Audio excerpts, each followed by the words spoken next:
திருப்பலி முன்னுரை. இன்று நாம் ஆண்டவர் ஆகிய இயேசு பரிசேயரையும் மறைநூல் அறிஞரையும் கடுமையாய் சாடும் பகுதியாக உள்ளது. இன்றைய நற்செய்தி பகுதி இறைவாக்கினர் மறைப்பணியாளர்களின் எந்த அறிவுரைக்கும் செவி சாய்க்காதவர்கள், அனைத்திற்கும் மேலாக ஆயிரக்கணக்கான ஆண்டுகளாக காத்து கிடந்த மெசியா இறைமகன் இயேசு அவர்கள் முன்னே நின்றாலும் அவர்கள் அவரை ஏற்க முன்வரவில்லை. அவரது குடும்ப பின்னணியை வைத்து அவரை புறக்கணிக்கின்றனர். அவரை விமர்சித்து இழிவுபடுத்தினர்.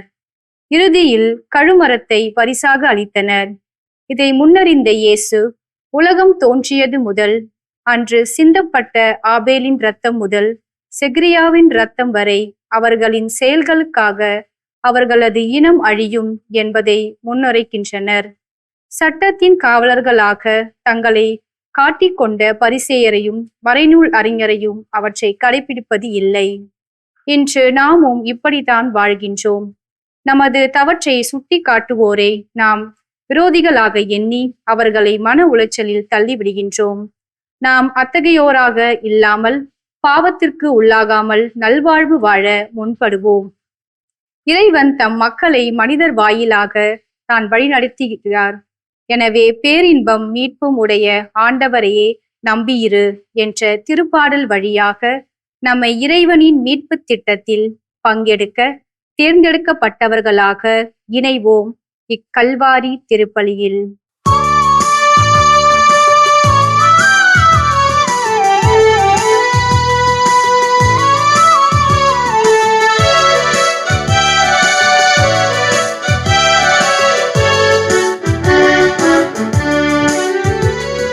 அழைக்கிறார் இயேசு ஆண்டவர், ஆவலாய் நாம் செல்லுவோம். அழைக்கிறார் இயேசு ஆண்டவர், ஆவலாய் நாம் செல்லுவோம்.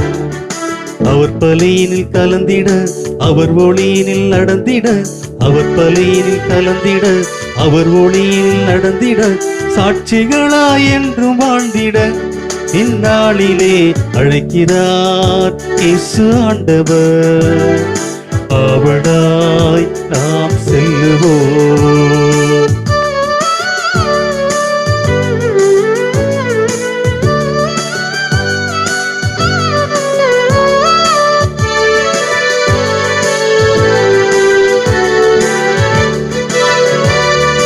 தேடியே தேவன் வருகிறார், தன்னையே நாளும் தருகிறார்.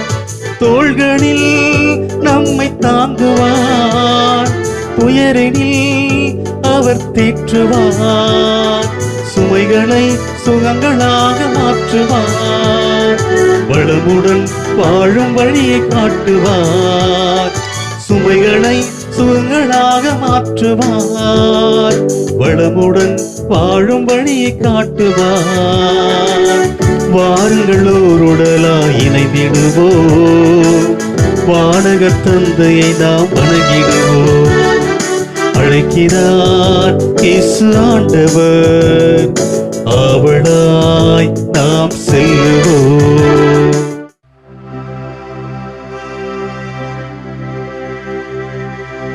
தந்தை மகன் தூய ஆவியாரின் பெயராலே ஆமென். ஆண்டவர் உங்களோடு இருப்பாராக. ஆன்மாவோடும் இருப்பாராக. பேரன்புமிக்க சகோதர சகோதரிகளே, தூய மறை நிகழ்வுகளில் நாம் தகுதியோடு பங்கு பெறும் பொருட்டு தடையாக இருக்கிற நம் குற்றங்களை ஏற்றுக்கொள்வோம்.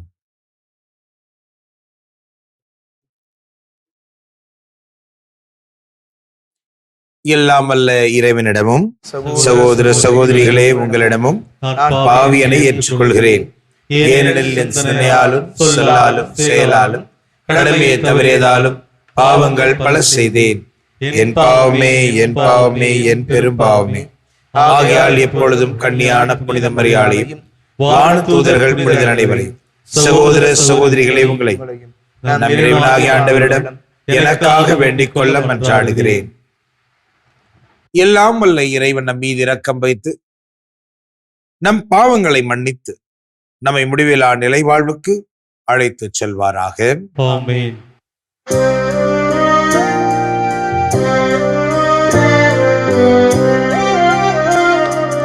ஆண்டவரே இரக்கமாயிரும். ஆண்டவரே இரக்கமாயிரும். கிறிஸ்துவே இரக்கமாயிரும். கிறிஸ்துவே இரக்கமாயிரும். ஆண்டவரே இரக்கமாயிரும். ஆண்டவரே இரக்கமாயிரும்.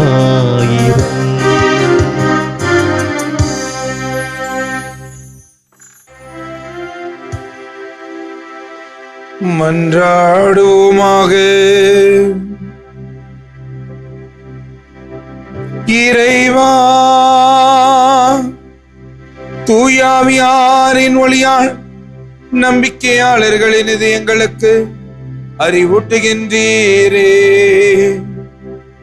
அதே ஆவியாரால் நாங்கள் சரியானவற்றை உணரவும் அவர் அளிக்கும் ஆறுதலால் எப்பொழுதும் மகிழ்ந்திருக்கவும் எங்களுக்கு அருள்வீராக. உம்மோடு தூய ஆவியாரின் ஒன்றிப்பில் இறைவனாய் என்றென்றும் வாழ்ந்து ஆட்சி செய்கிற எங்கள் ஆண்டவர் உம் திருமகன் இயேசு கிறிஸ்து வழியாக உம்மை மன்றாடுகிறோம். ஆமென். முதல் வாசகம். இயேசுவின் மீது வைக்கும் நம்பிக்கையின் வாயிலாகவே எவரும் கடவுளுக்கு ஏற்புடையவராக முடியும். திருத்தூதர் பவுல் ரோமையருக்கு எழுதிய திருமுகத்திலிருந்து வாசகம். அதிகாரம் 3, இறை திரு வசனங்கள் 21 முதல் 30 முடிய. சகோதரர் சகோதரிகளே, கடவுள் மனிதரை தமக்கு ஏற்புடையவராக்கும் செயலுக்கும் திருச்சட்டத்துக்கும் தொடர்பில்லை என்பது வெளிப்படையாக்கப்பட்டுள்ளது. இச்சட்டமும் இறை வாக்குகளும் இதற்கு சான்று பகர்கின்றன. இயேசு கிறிஸ்துவின் மீது கொள்ளும் நம்பிக்கையின் வழியாக கடவுள் மனிதரை தமக்கு ஏற்புடையவராக்குகிறார். நம்பிக்கை கொள்வோர் அனைவரையுமே அவர் ஏற்புடையவராக்குகிறார். அவர் வேறுபாடு காட்டுவது இல்லை. ஏனெனில் எல்லாருமே பாவம் செய்து கடவுள் கொடுத்த மேன்மையை இழந்து போயினர். ஆயினும் அனைவரும் கிறிஸ்து இயேசு நிறைவேற்றிய மீட்பு செயலின் மூலம் கடவுளுடைய அருளால் இலவசமாய் அவருக்கு ஏற்புடையவர்கள் ஆக்கப்படுகின்றனர். இரத்தம் சிந்தி மனிதருடைய பாவத்துக்கு கழுவாய் ஆகுமாறு இயேசுவை கடவுள் நியமித்தார். அவரிடம் நம்பிக்கை கொள்வோருக்காகவே அவ்வாறு செய்தார். கடவுள் கடந்த காலத்தில் மனிதர் செய்த பாவங்களை கண்டு கொள்ளாமல் விட்டுவிட்டார். இவ்வாறு மனிதரை தமக்கு ஏற்புடையவராக்கும் முறையை அவர் காட்டினார். இக்காலத்தில் தமது நீதியை கடவுள் பொறுமையோடு காட்டி வருகிறார். ஆம், அவர் நீதியுள்ளவர். இயேசுவின் மீது நம்பிக்கை கொள்வோரை தமக்கு ஏற்புடையவராக்கி வருகிறார். அப்படி இருக்க பெருமை பாராட்ட இடமில்லை. எந்த அடிப்படையில் பெருமை பாராட்ட இடமில்லை? செயல்களின் அடிப்படையிலா? இல்லை, நம்பிக்கையின் அடிப்படையில்தான்.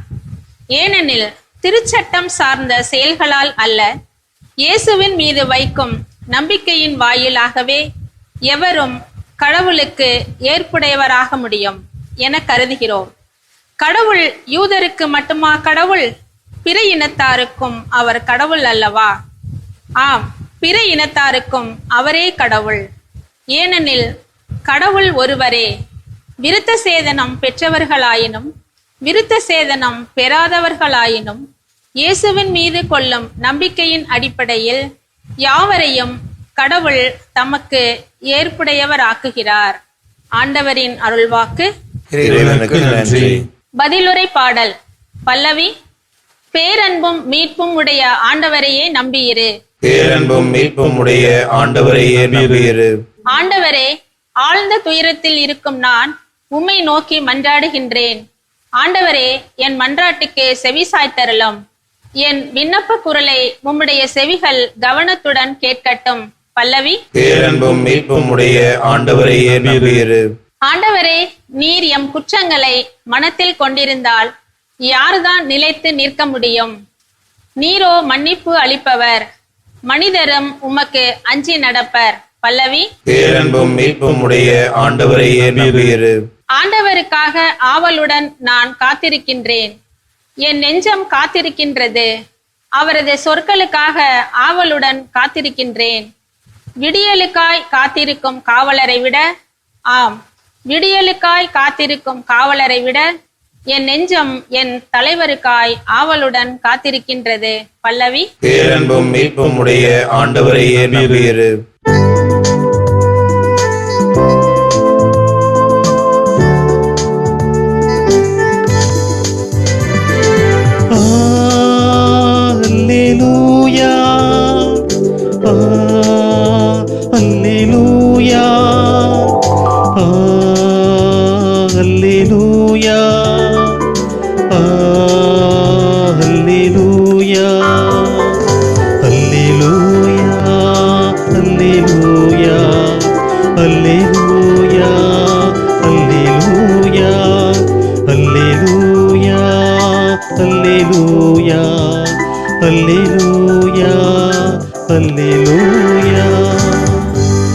ஆண்டவர் கூறுகின்றார், வழியும் உண்மையும் வாழ்வும் நானே. என் வழியின்றி எவரும் தந்தையிடம் வருவதில்லை. அல்லேலூயா, அல்லேலூயா, அல்லேலூயா, அல்லேலூயா, அல்லேலூயா.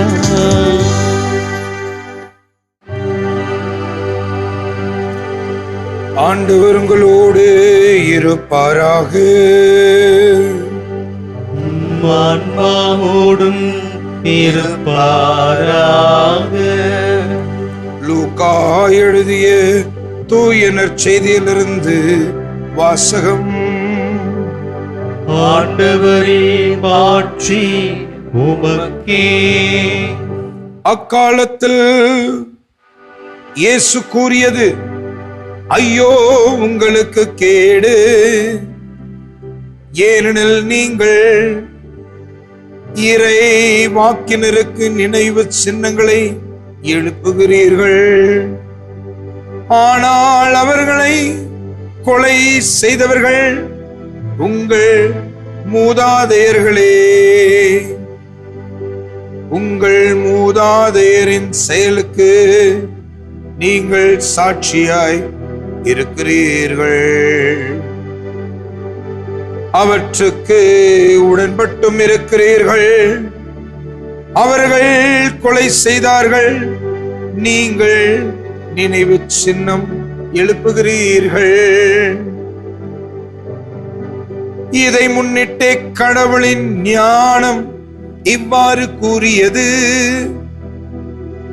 நான் அவர்களிடம் இறைவாக்கினரையும் திருத்தூதரையும் அனுப்புவேன். அவர்களுள் சிலரை கொலை செய்வார்கள், சிலரை துன்புறுத்துவார்கள். ஆபேலின் இரத்தம் முதல் பலிபீடத்திற்கும் தூயகத்திற்கும் நடுவே சிந்தப்பட்ட சக்கரியாவின் இரத்தம் வரை உலகம் தோன்றி இறந்ததிலிருந்து சிந்தப்பட்ட இறைவாக்கினர் அனைவரின் இரத்தத்திற்காக இந்த தலைமுறையிடம் கணக்கு கேட்கப்படும். ஆம், நான் உங்களுக்கு சொல்கிறேன், இந்த தலைமுறையிடம் கணக்கு கேட்கப்படும். ஐயோ திருச்சட்ட அறிஞரே, உங்களுக்கு கேடு! ஏனெனில் அறிவு களஞ்சியத்தின் திறவுகோலை நீங்கள் எடுத்துக்கொண்டீர்கள், நீங்களும் நுழைவதில்லை, நுழைவோரையும் தடுக்கிறீர்கள். இயேசு அங்கிருந்து புறப்பட்ட போது மறைநூல் அறிஞரும் பரிசேயரும் பகைமை உணர்வு மிகுந்தவராய் அவரது பேச்சில் அவரை சிக்க வைக்குமாறு பல கேள்விகளை கேட்டனர். ஆண்டவரின் அருள்வாக்கு. கிறிஸ்துவே உமக்கு புகழ். பேரன்புமிக்க சகோதர சகோதரிகளே, சென்னை மயிலை உயர்மறை மாவட்டத்தினுடைய மேய்ப்பு பணி நிலைய சிற்றாலயத்திலிருந்து உங்களை சந்திப்பதில் பெருமகிழ்ச்சி அடைகிறேன். இன்னைக்கு நற்செய்தியையும் முதல் வாசகத்தையும் பார்க்கும் பொழுது என் இதயத்தில் எழுந்த எண்ணங்கள், ஏக்கங்கள், தெளிவுகள் இவற்றை பற்றி உங்களோடு பேச ஆசைப்படுகிறேன். அதுலயும் குறிப்பா சகோதர சகோதரிகளே, முதல் வாசகம் 2000 வருஷமா பைபிள்ல தான் இருக்குது. ஆனா நம்ம எத்தனை பேர் அந்த வார்த்தைகளுடைய ஆழங்களை புரிந்து கொள்கிறோம் அப்படின்றது ஒரு மிகப்பெரிய கேள்விக்குறியாவே இருக்கு.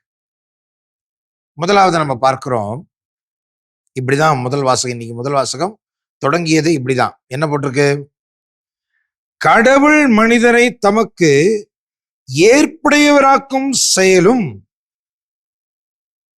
கடவுள் மனிதரை தமக்கு ஏற்புடையவராக்கும் செயலுக்கும் திருச்சட்டத்திற்கும் தொடர்பே இல்லை. திருப்பி வாசிக்கிறேன் பாருங்க. கடவுள் மனிதனை தமக்கு ஏற்புடையவராக, அப்படின்னா நம்மள கடவுள் அவருக்கு ஏத்தவங்களை மாதிரி, அவருக்கு எப்படி பிடிக்குமோ அவருக்கு ஏத்தவங்க யாரோ அப்படி நம்மளை மாத்துறதுக்கு அவர் நம்மை ஏற்புடையவராக்கும் செயலுக்கும் திருச்சட்டத்திற்கும் தொடர்பு இல்லை. ஏன் இதை நான் தெளிவுபடுத்தணும் அப்படின்னு நினைக்கிறேன் அப்படின்னாக்க, சின்ன வயசுல இருந்து நமக்கு மறைக்கல்வி அப்படின்னு சொன்னாலே 10 கட்டளை படிச்சிட்டியா, 10 கட்டளைகளின்படி வாழ்ந்துட்டா போதும் அப்படின்ற ஒரு மனப்பாங்கு நம்ம நிறைய பேர்கிட்ட இருக்கு. உண்மைதானே? நான் நல்லவனா கெட்டவனா, 10 கட்டளை படி வாழ்றேன்னா நான் நல்லவன், 10 கட்டளை கடைபிடிக்கலையா நான் கெட்டவன், அப்படின்னு தான் நம்ம மனநில இருக்கு.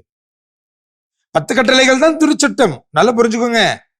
கத்தோலிக்க திருச்சபையின் மறைக்கல்வி புத்தகமே இந்த 10 கட்டளை, ஆண்டவர் கற்பித்த மன்றாட்டு, இதெல்லாத்தையும் அடிப்படையாக கொண்டுதான் கத்தோலிக்க திருச்சபையின் மறைக்கல்வியை எழுதப்பட்டிருக்குது. அதுல எந்தவித சந்தேகமும் இல்லை. ஆனால் வெறும் 10 கட்டளையை மட்டும் படிச்சுக்கிட்டு 10 கட்டளையை கடைபிடிச்சா போதும் நான் மோட்சத்துக்கு போயிடுவேன், 10 கட்டளையை கடைபிடிச்சா போதும் நான் ஆண்டவருக்கு தான் நான் மாறிடுவேன், ஆண்டவருக்கு ஏற்புடையவன் நான் இருப்பேன் அப்படின்னு நினைக்கிறோம். பார்த்தீங்களா? அதனாலதான் இந்த வார்த்தையை திருப்பி படிக்கிறேன் கேளுங்க. கடவுள் மனிதரை தமக்கு ஏற்புடையவராக்கும் செயலுக்கும் திருச்சட்டத்துக்கும் தொடர்பு இல்லை. இதனாலதான் நம்ம பார்ப்போம், நற்செய்தி நூல்ல ஒரு செல்வந்தன் வந்து ஆண்டவர் இயேசு கிறிஸ்து கிட்ட கேட்பார், நான் நிலை வாழ்வு பெற என்ன செய்யணும், நிலை வாழ்வு பெற நான் என்ன செய்யணும் அப்படின்னு கேள்வி கேட்கறதுக்கு ஆண்டவர் இயேசு சொல்வாரு, உங்களுக்கு 10 கட்டளைகள் உண்டே, அதை கடைபிடிங்க அப்படின்னு சொல்லுவார். அப்ப அவன் சொல்லுவான், சிறு வயது முதல் நான் 10 கட்டளைகளை கடைபிடித்துக் கொண்டு வருகிறேனே அப்படின்னு சொன்ன ஆண்டவர் இயேசு சொல்வாரு, உனக்கு இன்னும் ஒரு விஷயம் குறைபடுது. என்னது? எல்லாத்தையும் வித்துட்டு, உன்கிட்ட இருக்கிற சொத்து இருக்கு இல்லையா, நிறைய பணம் வச்சிருக்க இல்லையா, எல்லாத்தையும் வித்துட்டு பணமாக்கி ஏழைகளுக்கு கொடுத்துட்டு என்னை பின் தொடர்ந்து வான்றார். பைபிள் சொல்லுது, அவன் மிகுந்த முகபாட்டமாய் திரும்ப போனான். ஏன் அப்படின்னு சொன்னா, அவனுக்கு மிகுந்த செல்வம் இருந்தது. அப்ப பாருங்க, ஆண்டவர் இயேசு தெளிவுபடுத்துறாரு, 10 கட்டளைகள்னால ஒருத்தன் நிறைவடைய முடியாதுன்னா நிறைவை கொடுக்க முடிந்தது எது? ஆண்டவர் இயேசு கிறிஸ்துவை பின்தொடர்வது. திருப்பி பாருங்க, வசனத்தை வாசிக்கிறேன். தமக்கு கடவுள் நம்மை ஏற்புடையவராக்கும் செயலுக்கும் திருச்சட்டத்துக்கும் அந்த சட்டத்தை கடைபிடிப்பதற்கும் எந்த தொடர்பும் இல்லை. அதனால மீட்படையணுமா, ஆண்டவர் உகந்தவரா வாழணுமா, கடவுளுக்கு ஏற்புடையவராக மாறணுமா? பிரியமான என் சகோதர சகோதரிகளே, 10 கட்டளைகள் பத்தாது. அப்ப என்ன வேணும்? அவரே அதுக்கு பதில்னு சொல்றாரு பாருங்க. அப்படியே தொடர்ந்து வாசி. இது எங்க இருக்குன்னு நீங்க மறந்துட்டீங்க அப்படின்னா திருப்பி ஞாபகப்படுத்துறேன். ரோமியருக்கு எழுதப்பட்ட திருமுகம் 3வது அதிகாரத்துல 21 இருந்து 30வது வசனம் வரைக்கும் நம்ம இன்னைக்கு முதல் வாசகத்துல வாசிக்க கேட்டோம். அதுல இருந்து இந்த பகுதி. அடுத்த வசனம் என்ன வருது பாருங்க. இயேசு கிறிஸ்துவின் மீது கொள்ளும் நம்பிக்கையின் வழியாக கடவுள் மனிதனை தமக்கு ஏற்புடையவராக்குகிறார். எப்படி? அப்ப கடவுள் நம்மள அவருக்கு ஏத்த மாதிரி எப்படி மாத்துவாராம்? கடவுள் நம்மள அவருக்கு பிடிச்ச மாதிரி எப்படி மாத்திக்குவாராம்? அவருக்கு ஏத்தது மாதிரி பரலோகத்துக்கு சொந்தக்காரரை நம்மள எப்படி மாத்துவார்னா, இயேசு கிறிஸ்துவின் மீது கொள்ளும் நம்பிக்கையின் வழியாக.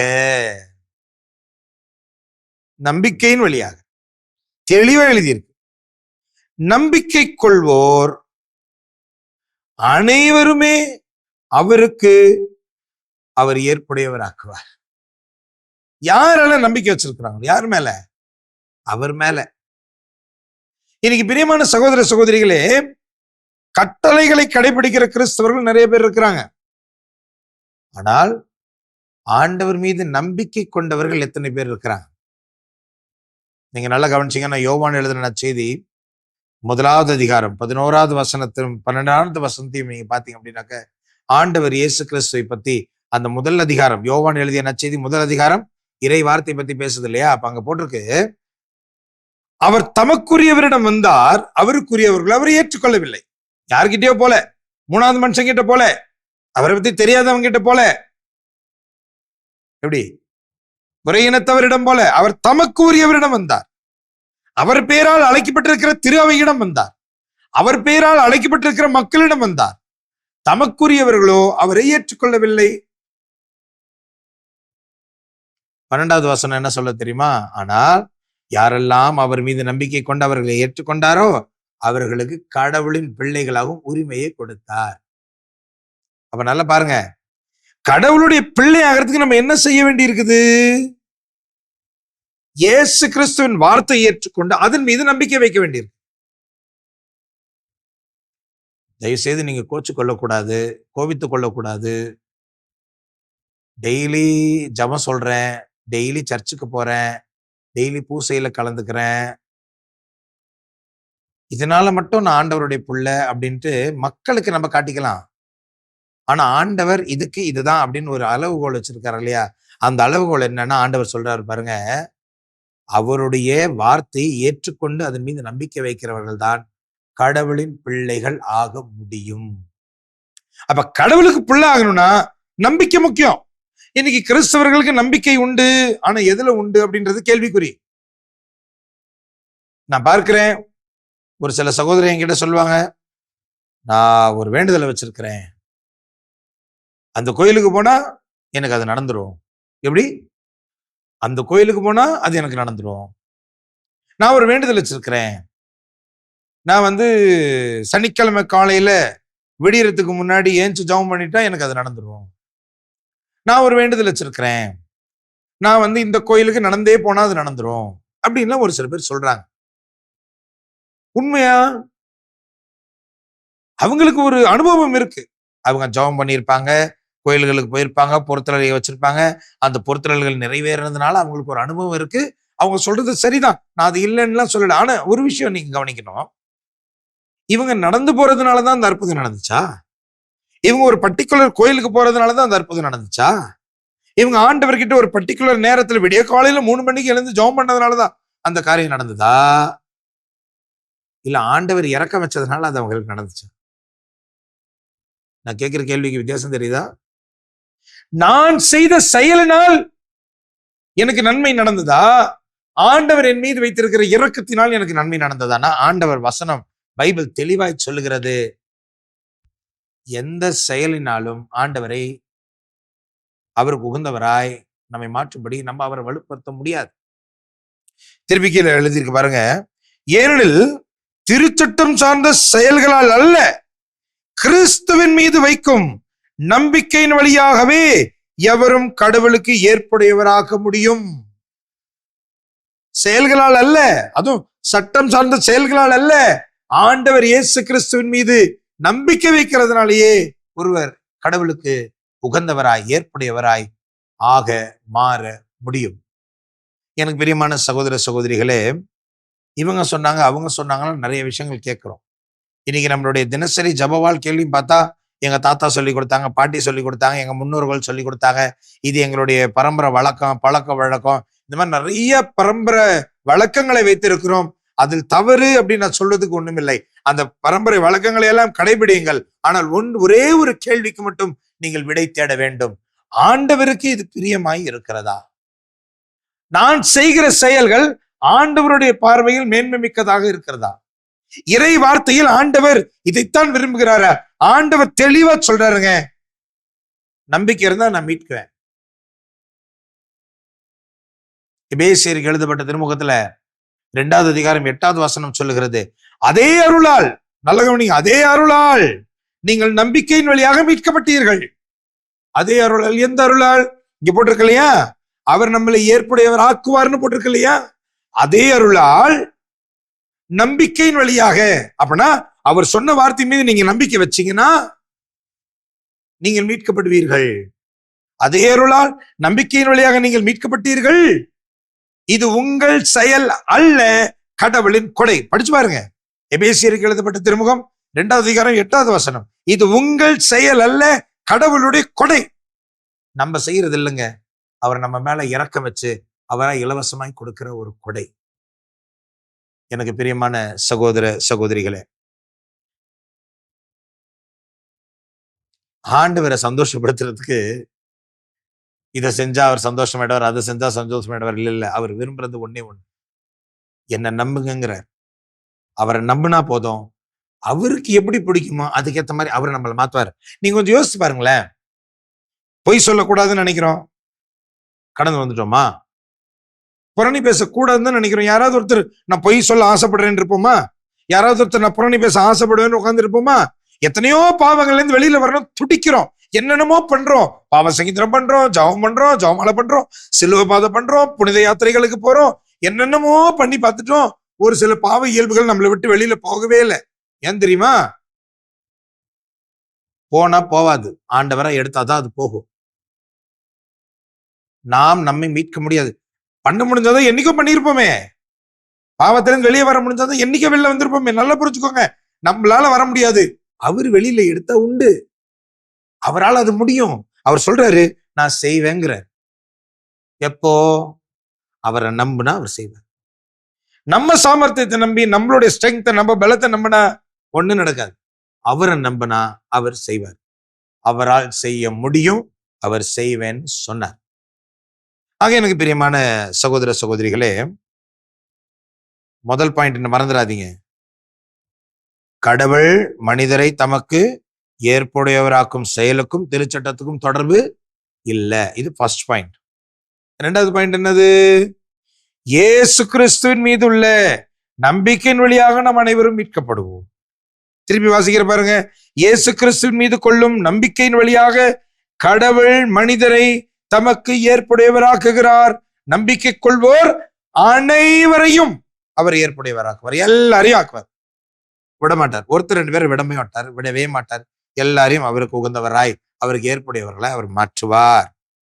3வது பாயிண்ட் அதே பகுதியில பார்க்கிறோம். இன்னும் ஒரு வசனம் கீழே வந்தீங்க அப்படின்னா என்ன போட்டிருக்கு? ஆயினும் அனைவரும் கிறிஸ்து இயேசு நிறைவேற்றிய மீட்பு செயல் மூலம் கடவுளுடைய அருளால் இலவசமாய் அவருக்கு ஏற்புடையவராக ஆக்கப்பட்டிருக்கின்றனர். எப்படி? இலவசமாய். இது ஆண்டவர் நீ இதை செஞ்சா நான் செய்வேன், அதை செஞ்சா, இது மனித புத்தி. எனக்கு நீ காசு கொடுத்தா நான் உனக்கு நல்லவனா இருப்பேன், எனக்கு சப்போர்ட் பண்ணினா நான் உனக்கு சப்போர்ட் பண்ண, இது மனித புத்தி. ஆண்டவர் நமக்கு நன்மை செய்வதற்கும் நம்மை அவருக்கு ஏற்புடையவரை மாற்றுவதற்கும் நம்மளை புனிதராய் மாற்றுவதற்கும் நம்ம கிட்ட இருந்து பெருசா எதுவும் எதிர்பார்க்கல. நம்பினா போதும் தான் சொல்றாரு. ஆனா நம்ம தான் நினைக்கிறோம், நம்ம முடிய கொடுத்துட்டா ஆண்டவருக்கு பிடிக்கும், தங்கத்தை கொண்டு போய் உண்டியல்ல போட்டா ஆண்டவருக்கு பிடிக்கும், பணத்தை போட்டா இதெல்லாம் மனிதர்களுக்கு தான். ஆண்டவர் அதெல்லாம் பார்க்கறது இல்லைங்க. அவருக்கு சொல்றாரு, சிம்பிளா சொல்றாரு, இந்த அருள் இலவசமாய் அவர்களுக்கு தரப்படும். அப்ப இன்றைக்கு கூட பிரியமான சகோதர சகோதரிகளை, எந்த பாவ நிலையில் நம்ம இருந்தாலும், எப்படிப்பட்ட மோசமான நிலையில் இருந்தாலும், அதுல இருந்து வெளியே கொண்டு வர நம்ம ஆண்டவரால முடியும். அவர் எதிர்பார்க்கறது ஒண்ணே ஒண்ணுதான். என்ன தெரியுமா? நம்ம அவரை நம்பணும். ஒரு ஃபாதரையோ சிஸ்டரையோ போதகரையோ ஒரு பிரதரையோ சிஸ்டரையோ ஒரு பாஸ்டரையோ இல்ல, ஆண்டவரை நம்பணும். அவர் என்ன வெளியில கொண்டு வர நம்புங்க, அவர் கொண்டு வருவார். அவர் உங்களுக்கு நல்லது செய்வார், நம்புங்க, அவர் செய்வார். அவர் கைகளில் இருந்து நன்மை கிடைக்கும் என்று எதிர்பாருங்கள். அவர் நன்மை செய்ய வல்லவர். அப்படிதான் பைபிள் சொல்லுது. இன்னைக்கு நற்செய்தியில நம்ம பார்த்தோம் அப்படின்னாக்க கூட மிக அழகாக ஆண்டவர் இந்த திருச்சட்ட அறிஞர்களை பார்த்து சொல்வாரு, சட்ட அறிஞர்களே உங்களுக்கு ஐயோ கேடு, ஏனெனில் அறிவின் திறவுகோலை நீங்கள் எடுத்துக்கொண்டீர்கள், நீங்களும் நுழைவதில்லை, நுழைவோரையும் நீங்கள் தடுத்து விடுகிறீர்கள். திட்டார்.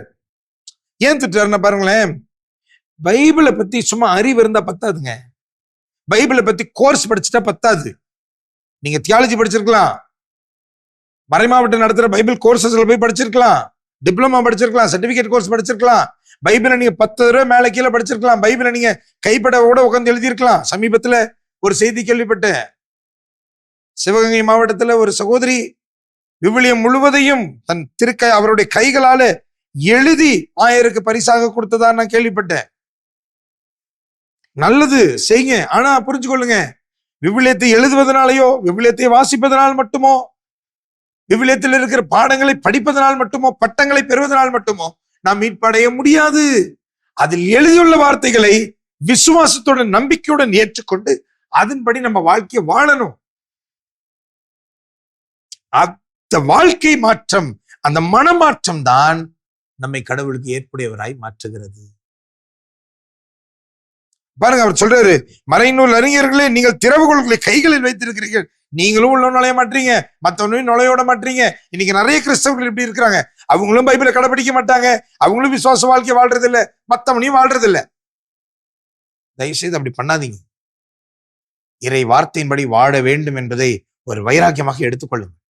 ஆண்டவர் சொல்லிட்டாருன்னா நான் இப்படிதான் இருப்பேன்னு இருங்க. விவிலியம் மாறப்போவது இல்லை. 2000 ஆண்டுகளாக இந்த விவிலியம் இப்படிதான் இருக்கிறது.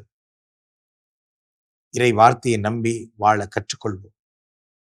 ஆண்டவர் நம்மை நிச்சயம், அவர் சொன்னார் இல்லையா, அவருக்கு ஏற்புடையவரை மாத்துவேன்னு சொன்னார் இல்லையா, அந்த வார்த்தையின்படி அவர் நிச்சயம் நம்மை அவருக்கு ஏற்புடையவராய் மாற்றுவார். அப்படின்னா ஒரு நாள் பரலோகத்தில் கொண்டு போய் சேர்ப்பார். அதே நம்பிக்கையுடன் நாம் இப்பொழுது கேட்ட வார்த்தைகளையும் இந்த வசனங்களையும் இன்னும் ஒரு சில மணித்துளிகள் மௌனமாய் தியானிப்போம்.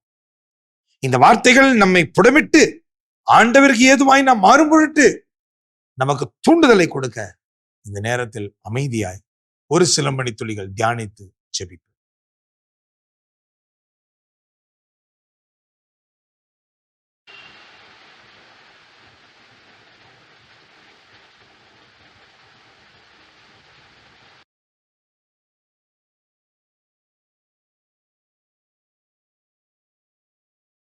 பேரன்புமிக்க சகோதர சகோதரிகளே, நம்பிக்கையினால் தான் ஒருவன் மீட்படைய முடியும், செயல்களால் அல்ல. ஆகவே தான் ஆண்டவர் இயேசு கிறிஸ்து ஜெபிக்கிறவர்களை பார்த்து சொல்வார், நீங்கள் ஜெபிக்கிற பொழுது நீங்கள் கேட்ட வேண்டுதல்களுக்கு ஏற்கனவே பதில் பெற்றுவிட்டீர்கள், உங்கள் ஜெபங்கள் கேட்கப்பட்டன என்று நம்பிக்கையோடு நீங்கள் ஜெபியுங்கள், அப்பொழுது உங்களுக்கு கிடைக்கும் என்று சொன்னார். ஆகவே இப்பொழுதும் நாம் நம்முடைய வேண்டுதல்களை ஏறெடுக்க வந்திருக்கிறோம்.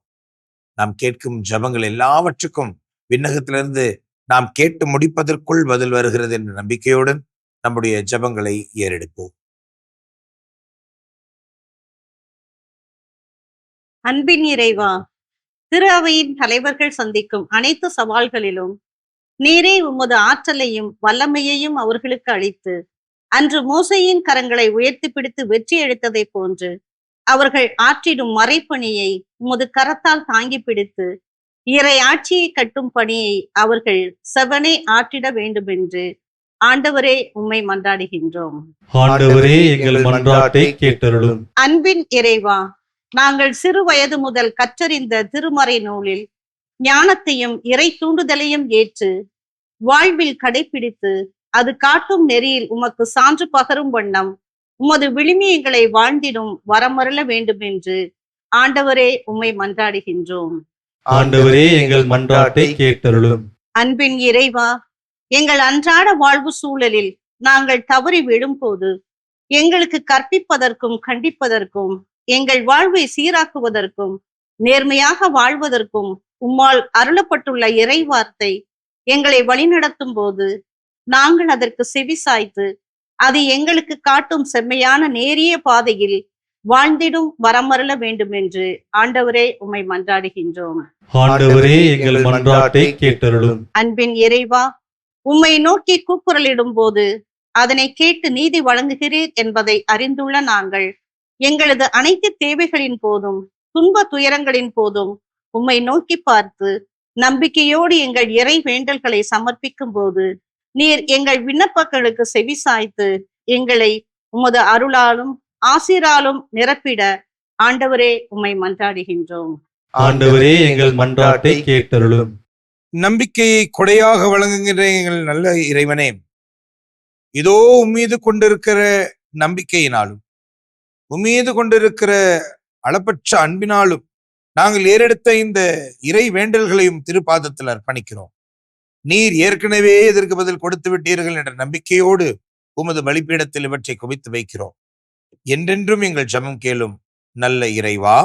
ஆமென்.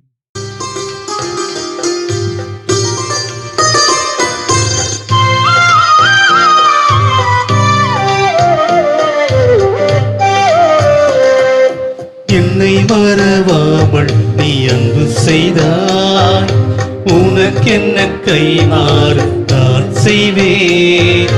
என்னை மறவாமல் நீ அன்பு செய்தாய், உனக்கென்ன கைமாறு நான் செய்வேன்.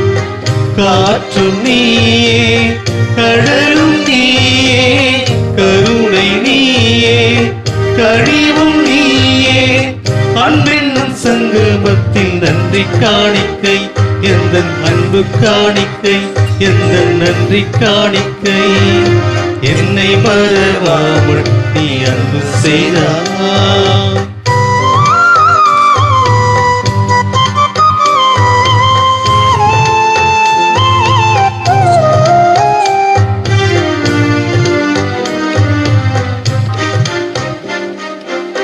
உள்ளங்கள் என்றென்றும் உண்மையை சேரும், உறவுகள் விட்டு சென்றால் பாதை மாறும். உள்ளங்கள் என்றென்றும் உண்மையை சேரும், உறவுகள் விட்டு சென்றால் பாதை மாறும். கனவுகளாலே வாழ்வு இல்லை, உண்மையெல்லாம் ஒரு தெய்வம் இல்லை. சகோதர சகோதரிகளே, என்னுடையதும் உங்களுடையதுமான இந்த பலி எல்லாம் உள்ள தந்தையாகிய கடவுளுக்கு ஏற்றதாகும்படி மன்றாடுங்கள். ஆண்டவர் தமது பெயரின் புகழ்ச்சிக்காகவும் மாட்சிக்காகவும் தமது நன்மைகளுக்காகவும் புனித திரு அவை அனைத்தின் நலனுக்காகவும் உமது கையிலிருந்து பலியை ஏற்றுக்கொள்வாராக.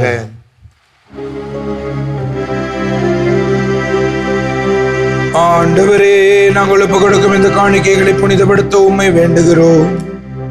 தூய ஆவியாரின் ஒளியினால் எங்கள் இதயங்களை தூய்மைப்படுத்துவீராக. எங்கள் ஆண்டவராகிய கிறிஸ்து வழியாக உம்மை மன்றாடுகிறோம். ஆமென். ஆண்டவர் உங்களோடு இருப்பாராக. ஆன்மாவோடும் இருப்பாராக. இதயங்களை மேலே எழுப்புங்கள். ஆண்டவரிடம் எழுப்பியுள்ளோம். நம் இறைவனாகிய ஆண்டவருக்கு நன்றி கூறுவோம். அது தகுதியும் நீதியும் ஆனது.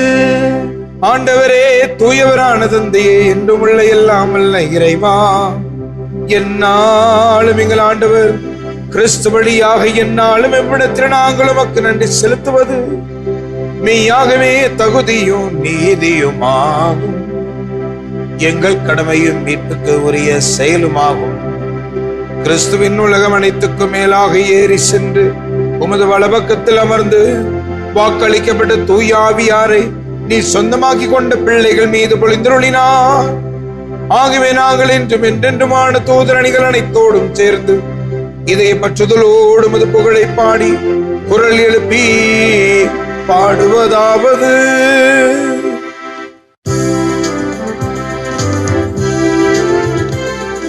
தூயவர் தூயவர் தூயவர் வான்படைகளின் கடவுள ஆண்டவர்.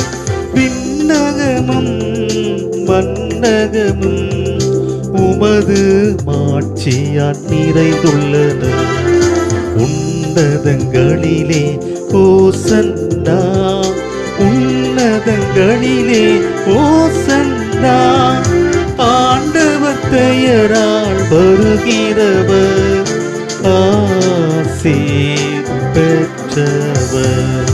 உன்னதங்களிலே ஓசன்னா, உன்னதங்களிலே ஓசன்னா.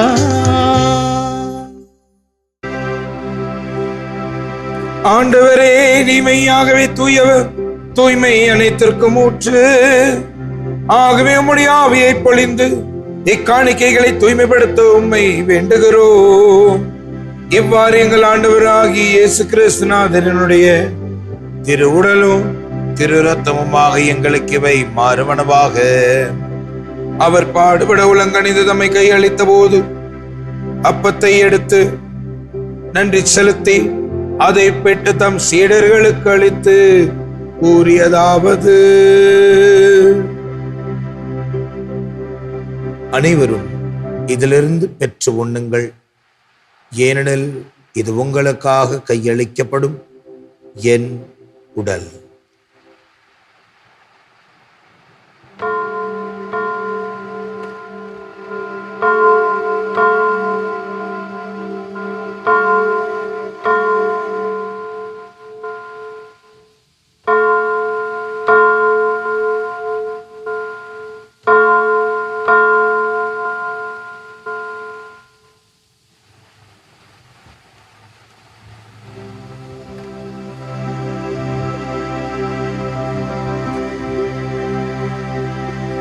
அவ்வண்ணமே இரவு விருந்து அருந்தியபின் கிண்ணத்தையும் எடுத்து மீண்டும் உமக்கு நன்றி கூறி தம் சீடர்களுக்கு அளித்து அவர் கூறியதாவது: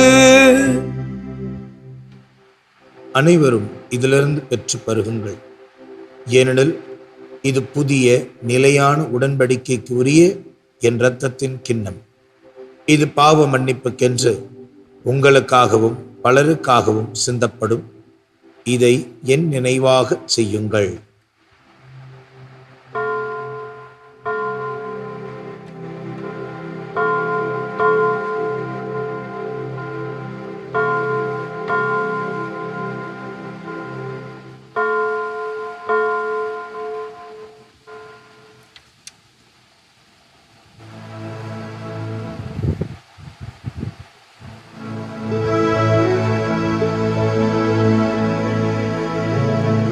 நம்பிக்கையின் மறைபொருள்.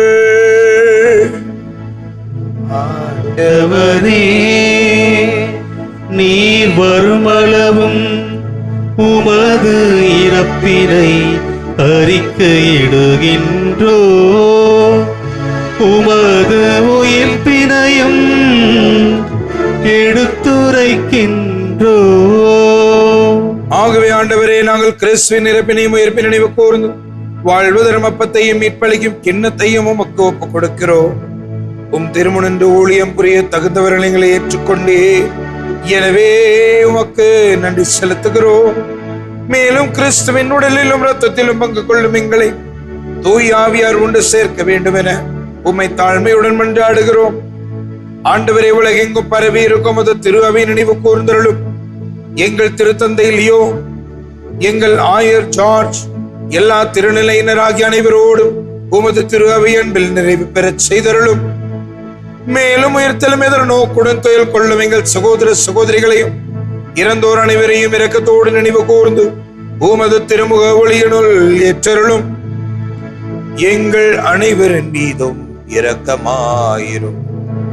கடவுளின் கன்னித்தாயான புனிதமிக்க மரியா, அவருடைய கணவரான புனித யோசேப்பு, புனித திருத்தூதர்கள், எங்கள் பாதுகாவலரான புனித தோமா, இவ்வுலகில் நமக்கு குந்தவராயிருந்தவராகிய புனிதர் அனைவருடனும் நாங்கள் நிலை வாழ்வில் பங்கு கொள்ளும் தகுதி பெற்று உம் திருமகன் இயேசு கிறிஸ்து வழியாக உம்மை புகழ்ந்தே துமரமருள உம்மை மன்றாடுகிறோம்.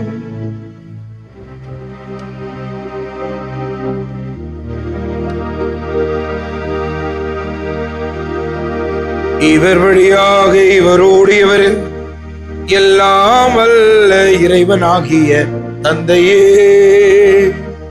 தூயாவியாரின் ஒன்றிப்பில் எல்லா புகழும் ஆட்சியும் என்றென்றும் உமக்கு உரியதே. ஆமென், ஆமென், ஆமென்.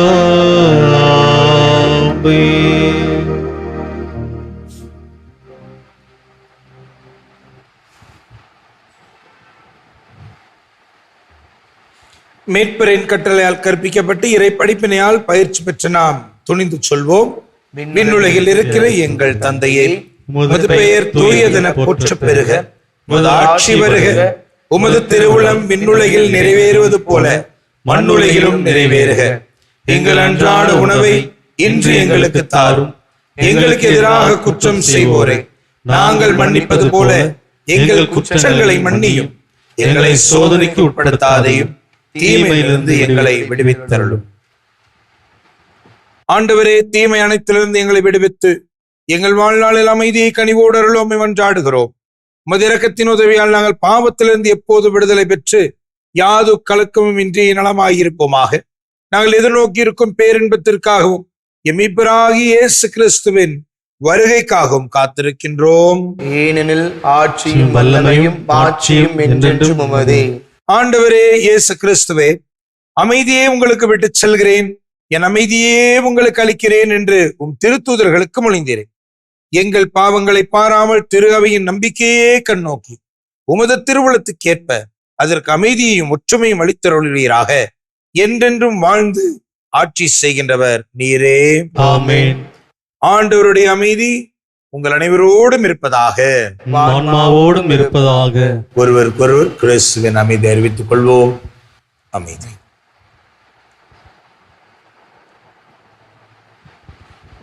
உலகின் பாவங்களை போக்கும் இறைவனின் செம்மறியே, எங்கள் மேல் இரக்கமாயிரும்.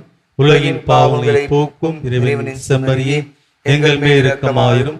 உலகின் பாவங்களை போக்கும் இறைவனின் செம்மறியே, எங்களுக்கு அமைதியை அளித்தருளும்.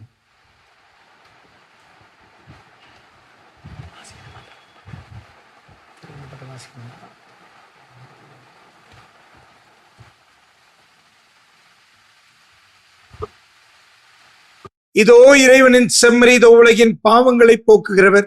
செம்மறியின் விருந்துக்கு அழைக்க பெற்றோர் நம் அனைவரும் பேறு பெற்றோர். ஆண்டவரே, நீர் நிலத்தில் எழுந்துள்ள நான் தகுதியற்றவன், ஆனால் ஒரு வார்த்தை மட்டும் சொல்லியருளும், எனது ஆன்மா நலமடையும்.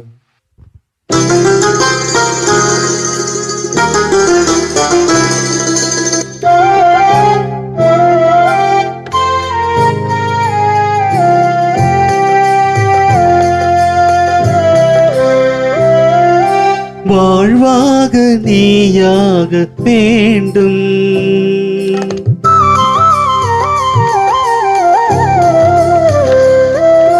வாழ்வாக நீயாக வேண்டும். இறைவா,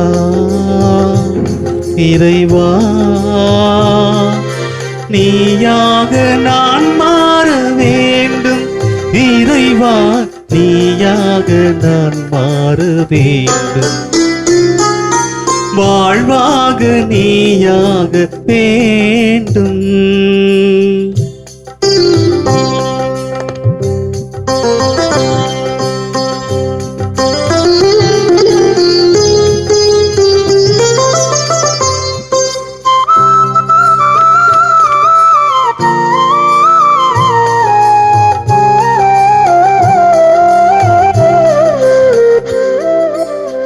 அலையாய் ஓயாமல் உன்னை தொட வந்தேன். கனிவா என்னை நீ அரவணைத்திருந்தாள். அலையாய் ஓயாமல் உன்னை தொட வந்தேன். கனிவா என்னை நீ அரவணைத்திருந்தாய். வறண்ட நிலமாக நான் காத்திருந்தேன். வாழ்வின் மழையாய் இதயம் சேர்ந்தாய். தாய் தந்தை மறந்தாலும் நீ என்னை மறவாமல்.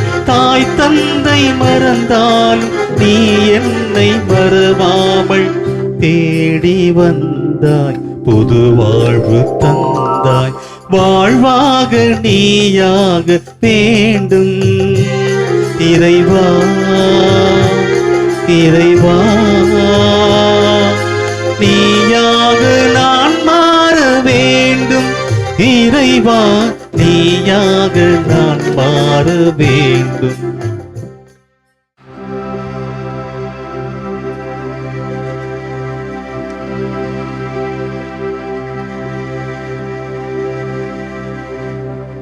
மன்றாடுவோமாக.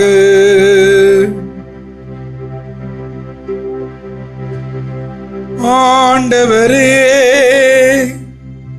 தூயாவியாரின் பொழிவு எங்கள் இதயங்களை தூய்மைப்படுத்துவதாக. பனி பொழிவது போல் அவர் எங்கள் உள்ளத்தின் ஆழத்தில் இறங்கி எங்களை வளம் பெற செய்வாராக. எங்கள் ஆண்டவராகிய கிறிஸ்து வழியாக உம்மை மன்றாடுகிறோம். ஆமென். ஆண்டவர் உங்களோடு இருப்பாராக. ஆன்மாவோடும் இருப்பாராக. எல்லாம் வல்ல இறைவன் தந்தை, மகன், தூயாவியாரின் ஆசை உங்கள் மீது இறங்கி உங்களோடு என்றும் நிலைத்திருப்பதாக. ஆமென். சென்று வாழுங்கள், திருப்பலி நிறைவேறிற்று. இறைவனுக்கு நன்றி.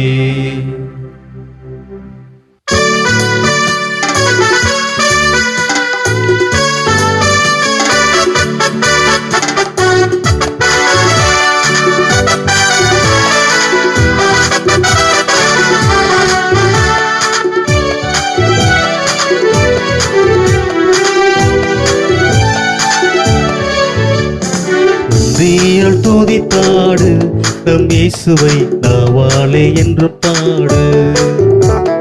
நன்றியால் துதித்தாடு நம் இயேசுவை நாவாலே என்று பாடு.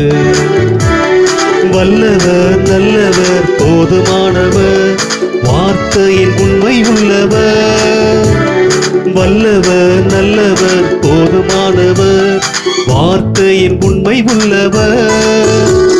நன்றியால் துதிப்பாடு நம் இயேசுவை நாவாலே என்று பாடு.